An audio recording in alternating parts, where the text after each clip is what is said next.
5वें दिन में प्रवेश कर चुके हैं। आज हमारा ये 5th डे ऑफ एजुकेशन है। मुझे पूरा भरोसा है कि आप लोग बहुत अच्छे से पिछले जो एपिसोड्स हमारे रहे हैं, पहला, दूसरा, तीसरा और चौथा, उसमें बताई गई मूल बातों को बहुत अच्छे से फॉलो कर रहे हैं। मुझे इस बात का पक्का यकीन है कि आपने RCM ही क्यों नाम की टेप को ज़रूर सुन लिया होगा। मुकेश कोठारी जी को आपने 5 साल 45 साल आदरणीय सुरेंद्र वत्स जी को भी सुना होगा। और कल आपने हमारी RCM बिज़नेस की जो एक बहुत बड़ी शुरुआत है वो कहाँ से हुई थी, RCM एक परिचय, वो वीडियो आपने देखा होगा। और मुझे ऐसा भरोसा है कि आपने RCM वर्ल्ड भीलवाड़ा को भी कल ज़रूर देखा होगा। तो साथ साथ आपके पास ये एक बुक है, नेटवर्क मार्केटिंग मिलेनियर, बनिए नेटवर्क मार्केटिंग मिलेनियर। इसको भी आप लगातार पढ़ते चले जा रहे हैं और आपको इससे बहुत फ़ायदा हो रहा है। मुझे इस बात का पक्का यकीन है कि अभी आप धीरे धीरे करके इस बिज़नेस को सिस्टम से सीखना आपने शुरू कर दिया है और आपके पास अब धीरे धीरे कुछ ऐसी अंदर से इच्छा पैदा हो चुकी है कि अब आप इस बिज़नेस को करने वाले हैं। तो आज की इस कड़ी में आज हम 5वें दिन में प्रवेश कर चुके हैं। मेरा फिर से आपसे एक निवेदन रहेगा कि आप लगातार 90 दिनों तक हमारे साथ ज़रूर बने रहिए। ये 90 दिनों तक लगाया गया आपका आधा घंटा आपके जीवन के हज़ारों घंटे बचा सकता है, क्योंकि पहले ही एपिसोड में हमने देखा था कि एक काम को एक आदमी अगर 2 घंटे में करता है तो उसी काम को 2 आदमी 1 घंटे में कर देंगे। तो ऐसे आपके घंटों की संख्या बढ़ाई जा सकती है। तो ये 90 दिन तक जो आप कुल मिलाकर 45 घंटे यहाँ पर लगाने वाले हैं, ये 45 घंटे आपको हो सकता है 45,000 घंटों के रूप में वापस मिलने वाले हैं, या 4.5 लाख या 4 करोड़ घंटों के रूप में भी आपको ये वापस मिलने वाले हैं। तो माय डियर फ्रेंड्स, आज की बातचीत को हम शुरू करते हैं। उससे पहले मैं अपना थोड़ा सा परिचय दूं। मेरा नाम सुनील कागसर है और मैं पेशे से एडवोकेट हूं। मेरी धर्मपत्नी अनीता देवी जी RCM बिज़नेस में स्टार पर्ल अचीवर हैं और हम लोग इस फैमिली बिज़नेस को फैमिली के तौर पे आगे बढ़ा रहे हैं। तो आज की बातचीत को हम शुरू करते हैं। हमने कल ये देखा कि RCM वर्ल्ड जो है वो बहुत बड़ा है। RCM एक परिचय को हमने देखा कि इस बिज़नेस के अंदर एक आम से आम आदमी भी जो है एक बड़ी पिन पे पहुंच सकता है। एक बहुत ही छोटी सी नौकरी करने वाला व्यक्ति भी पहला करोड़पति बन सकता है। आज हम जानेंगे कि इस प्रक्रिया के अंदर कुछ हमारे सामने चैलेंजेज आते हैं। चैलेंजेज क्या आते हैं? वैसे तो वो चैलेंज नहीं है, वो इस बिज़नेस की खूबी है, इस बिज़नेस की खासियत है। खासियत क्या है कि इस बिज़नेस के अंदर जीरो इन्वेस्टमेंट है। आप यहाँ पर लिखा हुआ देख सकते हैं कि ये बिज़नेस जब आपने साइन किया, आपने इस बिज़नेस को ज्वाइन किया, तो यहाँ पे आपका कोई इन्वेस्टमेंट नहीं हुआ।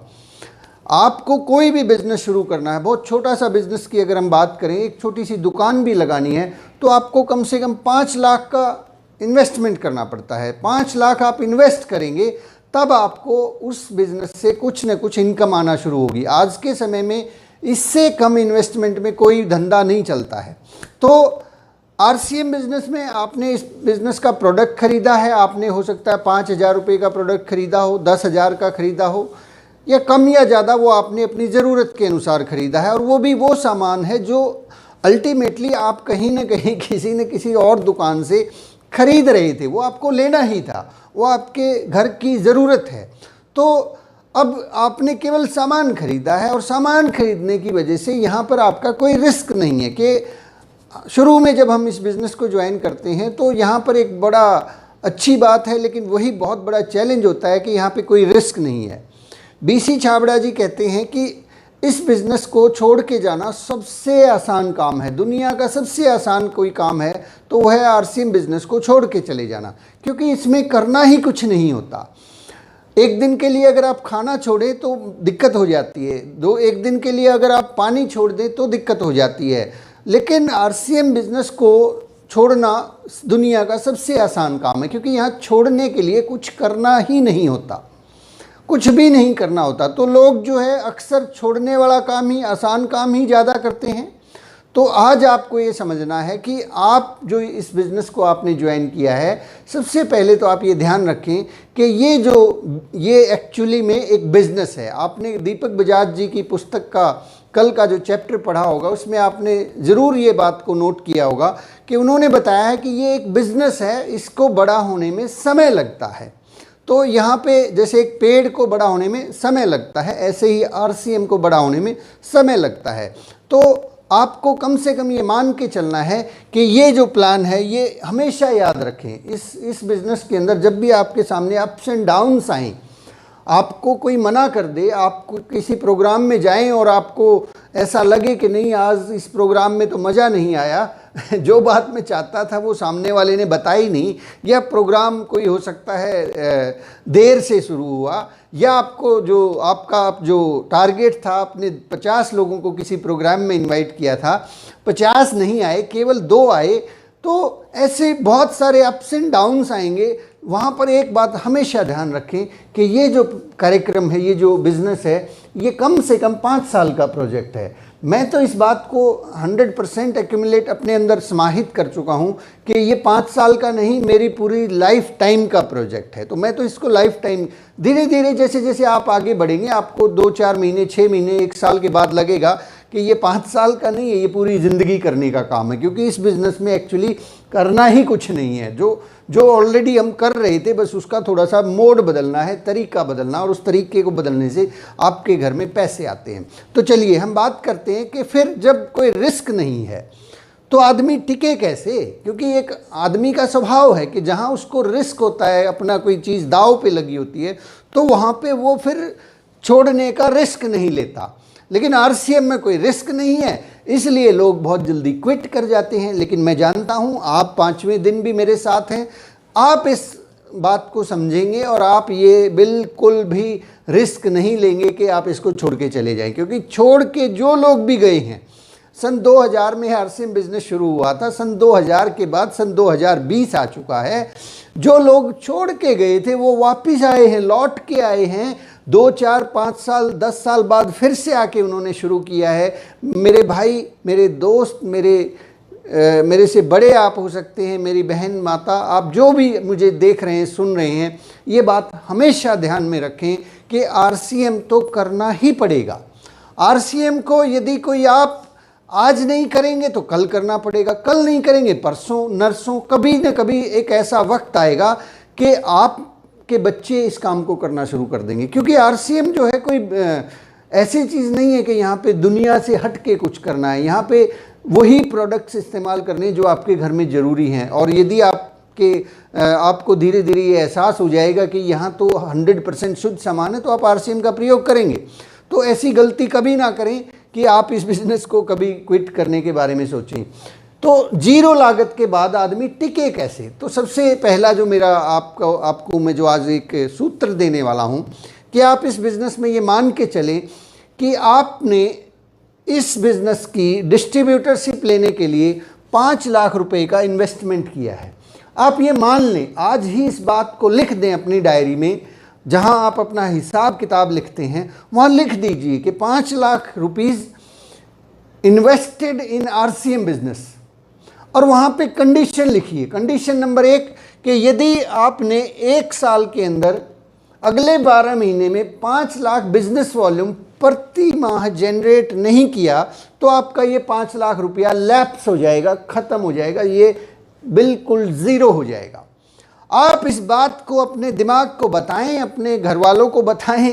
आप अपने मतलब जब सबकॉन्शियस माइंड को ये बात पता लगेगी कि 5 लाख रुपए दाव पे हैं, अगर मैंने 1 साल के अंदर अंदर अगले 12 महीने में 5 लाख बिजनेस वॉल्यूम प्रति माह का बिजनेस नहीं खड़ा किया तो मेरे 5 लाख तो गए पानी में। जब आदमी का कुछ दाव पे होता है ना, तो वो फिर हर काम कर लेता है। फिर वहाँ पे क्या उसको नहीं आता, क्या प्रॉब्लम हो, वो सारी प्रॉब्लम्स आपने देखा होगा। बहुत बड़े बड़े कंपनीज जो हैं वो शोरूम्स को अलॉट करती हैं और वहाँ पे अच्छी खासी सिक्योरिटी लेती हैं, 10-10, 20-20 लाख, 50-50 लाख सिक्योरिटी लेती हैं। और यदि वो शोरूम उनके मुताबिक उन कंडीशंस पे खरा नहीं उतरता तो 1 साल 2 साल के बाद उसको कैंसिल कर देती हैं, किसी दूसरे को दे देती हैं। इस दौरान उस आदमी का लाखों रुपए स्टेक पे होता है, इसलिए वो लोग सक्सेसफुल हो जाते हैं। आरसीएम बिजनेस में स्टेक पे कुछ नहीं है, इसलिए यहाँ पे लोग छोड़ के जल्दी चले जाते हैं। लेकिन मैं जानता हूँ आप ऐसा नहीं करने वाले। आप इस बात को अपने दिमाग में, अपने दिल में, अपनी डायरी में आज ही लिख देंगे कि मैंने अगर अगले 1 साल में 5 लाख बिजनेस वॉल्यूम जनरेट नहीं किया तो मेरा 5 लाख रुपया डूब जाएगा। 5 लाख बिजनेस वॉल्यूम का मतलब है आप रॉयल्टी अचीवर होने चाहिए अगले 12 महीने के अंदर अंदर, आप रॉयल्टी अचीवर होने चाहिए। अब दूसरे साल की बात करते हैं। दूसरे साल का जो आपका टारगेट रहेगा वो रहेगा 10 लाख बिजनेस वॉल्यूम हर महीने जनरेट करने का। यानी कि आपको टेक्निकल अचीवर हर हाल में बनना ही बनना है अगले 2 साल 24 महीने के अंदर अंदर। अगर आपने ऐसा नहीं कर पाए तो आपका 5 लाख रुपए जो सिक्योरिटी पे है वो डूब जाएगा। ऐसा आपको मानना है, ऐसा आपको दिमाग में फीड करना है और अब उसके अकॉर्डिंगली अपने पूरे साल को, अपने 2 साल को प्लान कीजिए। अब उसके अनुसार घर वालों को बता दीजिए कि मैंने तो इतना बड़ा पंगा ले लिया है, अगर मैंने महीने का 5 लाख बीवी नहीं किया तो मेरा 5 लाख डूब जाएगा। मैंने अगर 10 लाख का बीवी 2 साल में, मेरा ये टारगेट है, ये 5 लाख रुपए मेरा डूब जाएगा। तो आप अगले 2 साल को इस हिसाब से प्लान करें। अपनी शादी ब्याह सारे मामलों को पोस्टपोन करें। कहीं कोई दूसरा आपके काम को कर सकता है वहाँ पे लगाएं। आप जॉब में हैं तो आप उसके अकॉर्डिंगली अपने टाइम को मैनेज करें, शेड्यूल करें अपने आप को। तो 10 लाख बिजनेस वॉल्यूम का आपका 2 साल का टारगेट मिनिमम है। आप बड़ा कर सकते हैं, आप बड़ा टारगेट लीजिए, कोई दिक्कत नहीं है, आप बड़ा भी कर सकते हैं। चलिए हम आगे बात करते हैं। पहली चीज़, आप इस बात को मुझे नहीं लगता कितना हजम कर पा रहे हैं, लेकिन यदि इस बात को हजम करेंगे कि 5 लाख रुपए दांव पर है, ऐसा आपके सबकॉन्शियस माइंड ने अगर मान लिया तो आपकी सक्सेस तय है। दूसरी बात, इस बिजनेस के अंदर जो आपको मतलब काम करने के लिए प्रेरित करेगी, दूसरा एक कारण होगा, वो होगा ड्रीम, आपके सपने। सपने, ये बिजनेस के बारे में, नेटवर्क मार्केटिंग के बारे में बोला जाता है और मैं इस बात से पूरी तरह से सहमत हूं कि नेटवर्क मार्केटिंग जो है वो कभी भी दाल रोटी कमाने का बिजनेस नहीं रहा है। आपको सुनकर शायद हैरानी होगी, लेकिन ये हकीकत है। मैंने खुद पिछले 7 साल के अनुभव से ये जाना है कि आरसीएम बिजनेस जो है, नेटवर्क मार्केटिंग, पूरी इंडस्ट्री की अगर हम बात करें, नेटवर्क मार्केटिंग दाल रोटी कमाने का बिजनेस नहीं है, ये सपनों का बिजनेस है। यहाँ सपने पूरे हो सकते हैं, दाल रोटी नहीं चल सकती। दाल रोटी के लिए क्या है, 10, 20, 50 हज़ार रुपये चाहिए। अगर आप 10 हज़ार पे पहुँच जाएंगे तो ये तय है कि आपको 10 हज़ार से 20 हज़ार पे जाना पड़ेगा। और जिस दिन आप 20 हज़ार की इनकम पे पहुंच जाएंगे, वहाँ से आपको तय है कि 50 हज़ार पे जाना पड़ेगा। और अगर 50 हज़ार पे पहुंच जाएंगे तो वहाँ से आपको 1 लाख पे जाना पड़ेगा। 1 लाख पे जिस दिन चले जाएंगे वहाँ से आपको 2 लाख पे जाना पड़ेगा। और 2 से 5, 5 से 10, 10 से 15 और 15 से 20, 25, 40, 50 और लिमिट आपको आगे बढ़ते रहना पड़ेगा। क्योंकि नेटवर्क मार्केटिंग का एक सिद्धांत है कि यहाँ पर अगर आप किसी व्यक्ति का बिजनेस स्टेबल है, या स्टेबल नहीं हो सकता, कभी भी नहीं होगा बिजनेस आपका स्टेबल। ये या तो अगर स्टेबल हो गया तो इसका मतलब है वो घट रहा है। स्टेबिलिटी अगर आपके बिजनेस में आ गई है कि आपको लगता है कि महीने का 10 लाख हो रहा है तो यहाँ पे सही है, मेरा गुजारा चल जाएगा, ये स्टेबल रह ही नहीं सकता। ये या तो यहाँ से ऊपर जाएगा या नीचे आएगा। तो आप ध्यान रखें। इसीलिए मैं कहता हूं कि ये बिज़नेस दाल रोटी का बिज़नेस नहीं है, ये सपने देखने का बिज़नेस है। क्योंकि दाल रोटी के लेवल पे जो लोग आके अटक जाते हैं वो फिर नीचे चले जाते हैं, फिर दाल रोटी भी नहीं चलती है। तो माय डियर फ्रेंड्स, सपने देखिए, ड्रीम्स याद कीजिए, आपके बचपन की उन यादों को आज बैठ के एकांत में कहीं 5-10 मिनट लगाएं, उन सपनों को याद करें कि जब आप बचपन में थे तो कागज़ की किश्ती बनाते थे और उस किश्ती को पानी में तैराते थे। आप कागज़ के हवाई जहाज़ बनाते थे। आपने सपना देखा था कि आप भी एक दिन हवाई जहाज़ में बैठेंगे। आपने सपना देखा था कि मैं भी एक दिन जो है ना कोई बड़ी सी गाड़ी खरीदूंगा, कोई स्पोर्ट्स कार खरीदूंगा। ड्रीम्स याद कीजिए, उन ड्रीम्स को जब आप बड़े होते चले जा रहे थे, आप चाइल्डहुड से अडल्टहुड की तरफ बढ़ रहे थे, अपनी जवानी के अंदर कदम रख रहे थे, तो आपने देखा था कि एक बहुत अच्छी मोटरसाइकिल आपने देखी थी। आपका सपना था कि मैं इस मोटरसाइकिल को खरीदूंगा। आपका सपना था कि आप भी बुलेट लेने वाले हैं। आपका सपना था कि आप भी फरारी लेने वाले हैं। आपका सपना था कि आप भी विदेश में घूमने के लिए जाएंगे। आपका सपना था कि आप भी पूरे भारत का भ्रमण करेंगे। आपका सपना था कि आपका जो घर है वो आपके कॉलोनी, आपके गांव, आपके मोहल्ले में सबसे बड़ा घर होगा, सबसे सुंदर घर आपका सपना था। आपका सपना था कि आप अपने पिताजी को, अपनी माता को घुमाने के लिए, तीर्थ यात्रा करवाने के लिए लेके जाएंगे। आपका सपना था कि जब मेरी शादी होगी तो मैं अपनी पत्नी को 9 लखा हार भेंट करूंगा। आपका सपना था कि मैं अपने बच्चों को दुनिया की सबसे बेहतरीन एजुकेशन दूंगा। न जाने कितने ऐसे सपने आपने देखे थे। उन सपनों को याद कीजिए आप एक बार से, उन सपनों को दोबारा से जिंदा कर लीजिए। उन सपनों को आप अपनी कहीं कोई डायरी, कोई कागज़, कोई डायरी के अंदर जो आप इसके अंदर अभी आपने उठाई हुई है, जैसे ही ये मीटिंग ख़त्म हो उन सपनों को उसके अंदर लिख दीजिए कि आपका क्या क्या सपना था, आप क्या चाहते थे। आपने सोचा था कि आप इस शहर के अंदर 1 एकड़ ज़मीन खरीदेंगे, आप अपने गांव के अंदर 50 एकड़ ज़मीन खरीदेंगे, आपका बंगला 1 एकड़ के अंदर होगा। ऐसे बहुत सारे सपने हैं जो आपने देखे थे माय डियर फ्रेंड्स, लेकिन वो सपने ही बन के रह जाते हैं, हकीकत बहुत कम बनते हैं, या यूं कहिए कि ना के बराबर ही हकीकत तक पहुंचते हैं। क्योंकि जिस मोड में हम काम करते हैं, जो ट्रेडिशनल बिजनेस है, जो ट्रेडिशनल रोज़गार है, जो नौकरी है, वहाँ केवल ज़रूरतें पूरी हो रही हैं। और आज के समय में तो ज़रूरतें भी पूरी नहीं हो रही हैं,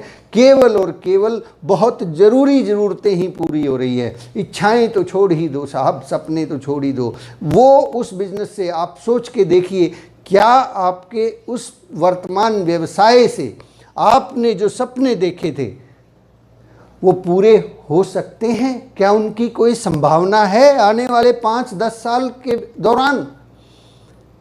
अगर ऐसी संभावना होती और अगर ऐसा होता तो हमारे पिताजी के सपने पूरे हो चुके होते और हम आज कहीं न कहीं एक बेहतरीन, बहुत बेहतरीन जीवन जो है वो जी रहे होते। अगर कुछ कमी है तभी तो हम सुबह सुबह यहाँ बैठे हैं ना, कुछ हम चाहते हैं। सतीश पंडित जी एक बात बोलते थे कि अभाव जो है बहुत बुरी चीज़ है, लेकिन अभाव बहुत ज़रूरी चीज़ है।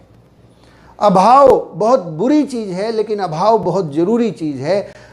अभाव अगर इंसान के ज़िंदगी में है तो वो आगे बढ़ता रहता है। अगर अभाव जिस दिन ख़त्म हो गया उसी दिन वहीं रुक जाता है। अगर आपकी ज़िंदगी में आपको लगता है कि कोई अभाव नहीं है तो पैदा कर लीजिए। अभी आपके पास बहुत अच्छा मकान है, गाड़ी है, बंगला है, कुछ और ड्रीम पैदा कर लीजिए कि मुझे यहाँ से आगे भी जाना है। कहते हैं कि ठहरा हुआ इंसान और ठहरा हुआ पानी सड़ जाता है, ख़त्म हो जाता है। हम जिस दिन रुक जाएंगे उस दिन ज़िंदगी की घड़ी भी रुक जाएगी, क्योंकि ईसीजी का चार्ट हमेशा ऊपर नीचे ऊपर नीचे ऊपर नीचे चलता है। वो कभी भी सीधी रेखा में नहीं होता है। सीधी रेखा में होता है उसी दिन मान लीजिए बंदा तो गया यहाँ से। तो माय डियर फ्रेंड्स, हमें आरसीएम बिज़नेस को लगातार सीखते रहना है, लगातार इस बिज़नेस के अंदर सपने देखते रहना है। मैं अपना एक सपना आपसे शेयर करता हूं कि जब मुझे इस बिज़नेस में ज्वाइन किए हुए कुछ समय हो गया था और मुझे थोड़ा सा थकान महसूस होती थी बीच बीच में कि पता नहीं ये रॉयल्टी जो है मेरे से होगी कि नहीं होगी। बहुत से लोगों को मिलता था, मेरे लिए रॉयल्टी अचीवर बनना बहुत बड़ी दूर की कौड़ी मुझे नज़र आती थी। मुझे तो यही चिंता होती थी कि पता नहीं ये ईगल से आगे ये बिज़नेस अब जाएगा कैसे। उस वक्त की बात मैं आपसे शेयर कर रहा हूँ जब मैं ईगल अचीवर था। 1,15,000 का बिज़नेस मेरा हो चुका था। तब हम जींद शहर के अंदर एक बहुत बड़े लेवल का एक सेमिनार हुआ, एक सेलिब्रेशन फंक्शन हुआ। उस सेलिब्रेशन फंक्शन के अंदर पंजाब से जो है रॉयल्टी अचीवर, उनका सेलिब्रेशन होना था। तो जब वहाँ पे सेलिब्रेशन हुआ, उस सेलिब्रेशन के अंदर बहुत से लोग नाच रहे थे, गा रहे थे और उस स्टेज से फूल मालाएं उनको डाली जा रही थी और ज़ोरदार म्यूजिक, ज़ोरदार एक्साइटमेंट, इतना एक्साइटमेंट कि आदमी जो है, आदमी के रोंगटे खड़े हो जाए। और मैं वहाँ सामने स्टेज के बिल्कुल सामने बैठा हुआ चेयर के ऊपर, मैं बिल्कुल सुन्न जैसे होते हैं ना, और मेरी आंखों में खुशी के आंसुओं की धारा बह रही थी।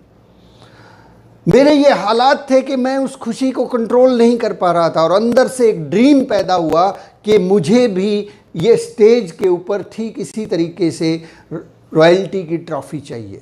और क्या हुआ कि उस दिन के ठीक शायद जहाँ तक मुझे ध्यान है 6 महीने के अंदर अंदर, तब तक बिज़नेस जो है कुल मिला के 1.25 लाख का था। 6 महीने के अंदर अंदर एक डिसीजन जो मैंने लिया कि मुझे भी रॉयल्टी अचीवर बनना है, और वो रॉयल्टी कंप्लीट हो गई। 8% रॉयल्टी जिसको बोलते हैं, 8% रॉयल्टी के ऊपर सीधे वहाँ पे जाके पहुँच गए हम लोग। और फिर उसी तरह का एक बहुत बड़ा फंक्शन हुआ, उसमें मुझे भी लोगों ने कंधों पे उठाकर फूल मालाओं से यूँ पूरा का पूरा लाद दिया और वहाँ ले जाके मुझे खड़ा कर दिया। और बहुत से लोग, मेरे पेरेंट्स, मेरी धर्मपत्नी, मेरे बच्चे, सब लोग हम वहाँ पे खुशियाँ मना रहे थे। ऐसा एक ड्रीम आपके पास अगर है तो आप इस बिज़नेस में बहुत तेज़ी से आगे बढ़ सकते हैं। आपको इस बिज़नेस में, आपको भी यदि इस प्रकार की ट्रॉफ़ी चाहिए, ये स्टार पर्ल अचीवर की ट्रॉफ़ी है, तो ये आपको भी मिल सकती है। लेकिन उसके लिए माय डियर फ्रेंड्स सपना देखना होगा कि ऐसा बनना है। और सपने के लिए मैं आपकी आज एक थोड़ी सी मदद करने वाला हूँ। आज आपको बहुत बड़ा सपना देखना है, बहुत बड़ा, इतना बड़ा कि हिंदुस्तान की एक स्टेज हो, उस स्टेज के ऊपर आप खड़े हों और आपके सामने 2, 4, 5, 10 हज़ार नहीं, लाखों लोग हों। तब आप उस स्टेज से खड़े होकर बताएं कि मैं आरसीएम बिजनेस में इस तरीके से मैंने शुरुआत की थी। मैं गिरा, मैं बहुत बार चला, लेकिन फिर गिरा, फिर मैं उठता रहा, फिर चलता रहा, क्योंकि मेरे पास एक ड्रीम था, एक सपना था कि मैं आप सब लोगों के सामने खड़ा होकर स्टेज से जो है आप सब लोगों को संबोधित करूं। आज के टाइम में हिंदुस्तान में कोई ऐसा स्टेडियम, कोई ऐसी जगह, आरसीएम के बारे में अगर हम थोड़ी सी बात करें तो मैं आपको बताना चाहूँगा कि आरसीएम का जो दायरा है इतना बड़ा हो चुका है कि हिंदुस्तान के अंदर आज कोई एक ऐसा स्टेडियम या कोई ऐसा ऑडिटोरियम नहीं है कि जहां पर इकट्ठे पूरे आरसीएम बिजनेस के परिवार को इकट्ठा किया जा सके। ये संख्या बहुत बड़ी हो चुकी है। इसका एक नज़ारा आपको आज देखने को मिलेगा। मैं अभी इस वीडियो के तुरंत बाद एक वीडियो अपलोड कर रहा हूं, वो आपको इसी वीडियो के नीचे वो लिंक मिल जाएगा।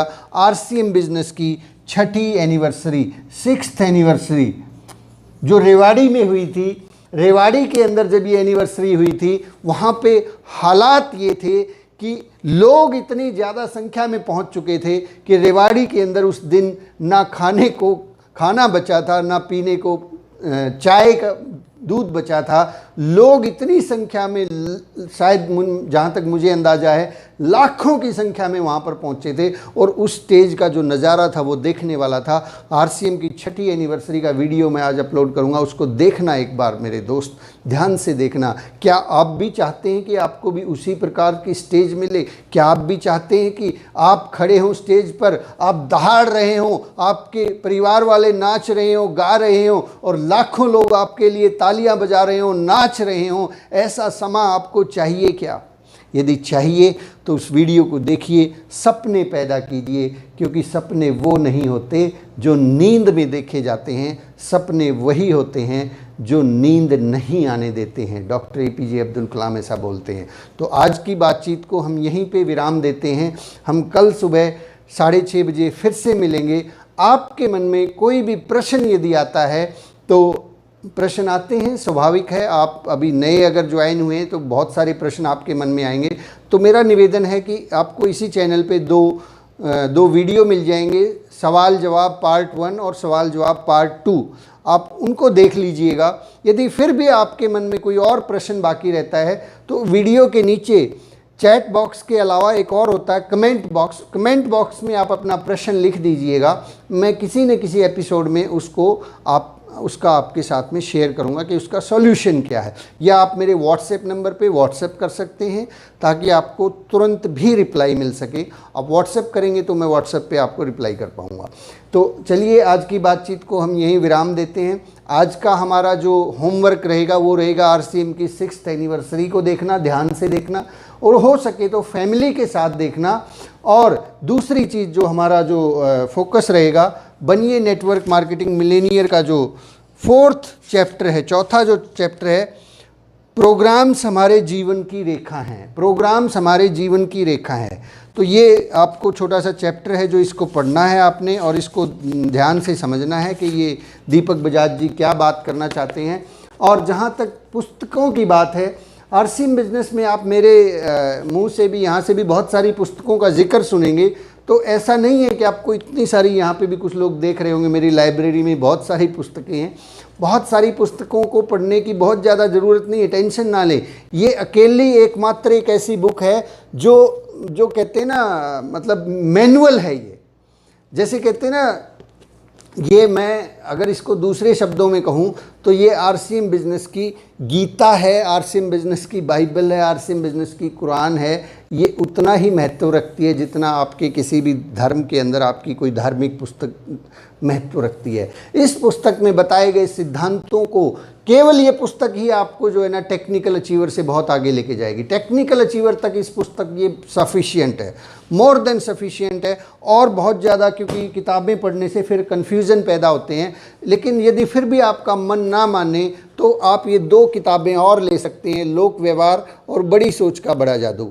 लोक व्यवहार के बारे में भी यही बोला जाता था कि आरसीएम बिजनेस को करने का मैनुअल है। इसके बहुत सारे सिद्धांत आपको इसी बुक में मिल जाएंगे और इसके भी बहुत सारे सिद्धांत आपको इसी पुस्तक में मिल जाएंगे। तो ये जो है ना बहुत सारी किताबों का निचोड़ है और इस किताब से मैंने पर्सनली बहुत कुछ सीखा है। ये बहुत बाद में आई है, तब तक तो हम टेक्निकल क्वालिफाई कर चुके थे। लेकिन मैंने ये देखा कि ये अकेली एक पुस्तक भी यदि हम 2-4 बार, 5 बार, 10 बार इसी को पढ़ते रहें और सिस्टम से पढ़ते रहें, आज जो चैप्टर है उसको आज पढ़ना है और उसी चैप्टर के ऊपर हमें थिंक करना है, मनन करना है और इसी चैप्टर के ऊपर हमें बातचीत करते रहना है। तो माय डियर फ्रेंड्स, किताबें बहुत सारी आपको पढ़ने को मिलेंगी। हर किताब की अपनी एक वैल्यू है, हर किताब के राइटर का अपना एक नज़रिया होता है। लेकिन फ़िलहाल जिस किताब की मैं बात कर रहा हूँ वो एक ऐसी किताब है जो प्रैक्टिकल है। आपको बहुत सारी नॉलेज मिलेगी, बहुत अच्छी सी बातें मिलेंगी। कई सारे राइटर्स आपको बहुत अच्छे लगेंगे। मुझे भी किताबें पढ़ने का बहुत शौक़ था, लेकिन उन किताबों से समटाइम्स उतना सारा हेल्प नहीं मिल पाता जितना हेल्प हमें इस बुक से मिला है। दीपक बजाज जी की जो बुक है वो एक प्रैक्टिकल है, वो एक प्रयोगशाला के अंदर, जैसे लोक व्यवहार के बारे में कहा जाता है कि ये एक प्रयोगशाला के अंदर बड़ी हुई पुस्तक है। लोक व्यवहार जब आप पढ़ेंगे तो आप देखेंगे कि उसके अंदर आप पाएंगे कि डेल कार्नेगी जी ने बहुत सारी ट्रेनिंग्स के बाद जो है ना एक मैनुअल तैयार कर दिया, जिसके अंदर आज तक भी कोई चेंज करने की ज़रूरत नहीं पड़ी। लेकिन उस प्रकार की कोई पुस्तक नेटवर्क मार्केटिंग के अंदर अभी तक अवेलेबल नहीं थी। वो पुस्तक, नेटवर्क मार्केटिंग की जो पुस्तक है, वो आप दीपक बजाज जी के अंदर पाएंगे। तो आप इस चीज़ को पढ़ें, इस चीज़ को समझें। हर बुक के बारे में आपका अपना नज़रिया है। जो धर्म ग्रंथ हैं उनका अपना एक वैल्यू होता है, वो आपके धार्मिक जीवन के अंदर बहुत बड़ा योगदान देने वाले हैं। आपके लाइफ के अंदर आपको जो है गीता, बाइबल और कुरान जो है उनका वैल्यू आपके लिए बहुत बड़ा है। मैं चाहता हूं कि हम इस बिज़नेस को भी जो है उतना ही वैल्यू दें जितना हम अपने जीवन को वैल्यू देते हैं, क्योंकि ये बिज़नेस हमारी दूसरी डिमांड पूरी करता है। एक आपके दिमाग की जो आपकी आत्मिक संतुष्टि है उसके लिए काम करता है। ये पुस्तकें आपके लिए, आपके शारीरिक, आपके जो ये सामाजिक जीवन कह लीजिए, आपका जो प्रैक्टिकल लाइफ है, क्योंकि जीवन है तो यहाँ पैसा चाहिए, यहाँ पे आगे बढ़ने के लिए हमें हर रोज़ कोई ना कोई हमारी ज़रूरतें होती हैं, हमारे बच्चों की ज़रूरतें होती हैं। तो उन ज़रूरतों के हिसाब से हमें इन पुस्तकों को बहुत महत्व देना होगा। इन पुस्तकों को हम लाइटली नहीं ले सकते। ये पुस्तकें हमारे इस बिज़नेस को आगे से आगे बढ़ा सकती हैं। आगे से आगे अगर हमें बढ़ना है, मैं इस बिज़नेस की बात कर रहा हूँ, इस बिज़नेस के लिए आपको इन पुस्तकों की अहमियत को समझना होगा, जानना होगा, पढ़ना होगा और पढ़ने के बाद इनको अप्लाई करना होगा। क्योंकि देखिए बहुत से लोग, मैंने एक प्रोग्राम में कहीं मैं बैठा हुआ था, वो एक आध्यात्मिक प्रोग्राम था, तो वहाँ पर उन्होंने बताया कि देखिए बहुत से लोग किताबें तो पढ़ लेते हैं, हमारे प्रोग्राम्स में आ जाते हैं, लेकिन उसके बावजूद भी उन्हें कोई फ़ायदा नहीं होता। क्यों? क्योंकि किताब में जो लिखा है, वो लिखने वाले ने जो लिखा है, हमने उन शब्दों को तो पढ़ लिया है, लेकिन उसके अर्थ तो हमारे हो जाते हैं ना, हम उनका क्या अर्थ निकालते हैं। हम इसीलिए इन किताबों को बार बार पढ़ना होता है, मनन। इसीलिए मैं आपसे निवेदन करता हूं कि आप केवल एक दिन में एक ही चैप्टर पढ़ें, ताकि आप उसके ऊपर मनन कर पाएँ और राइटर क्या कहना चाहता है उसकी मूल भावना को समझें। वो मूल भावना को जब आप समझ जाएंगे तो आपको जो है ना उसके अनुसार काम करने में आसानी होगी। अदरवाइज हम मूल अर्थ से भटक जाते हैं। मूल जो ज्ञान है हमारा, उससे अगर हम भटक जाएंगे तो फिर हम सही दिशा में नहीं पहुंच पाएंगे। तो आज की बातचीत को मैं यहीं पे विराम देता हूं। आप सब लोगों को मेरी तरफ से नमस्कार, जय RCM, खुशामदीद, अलविदा, खुदा हाफिज़। Thank you very much. कल फिर मिलते हैं ठीक 6:30 बजे।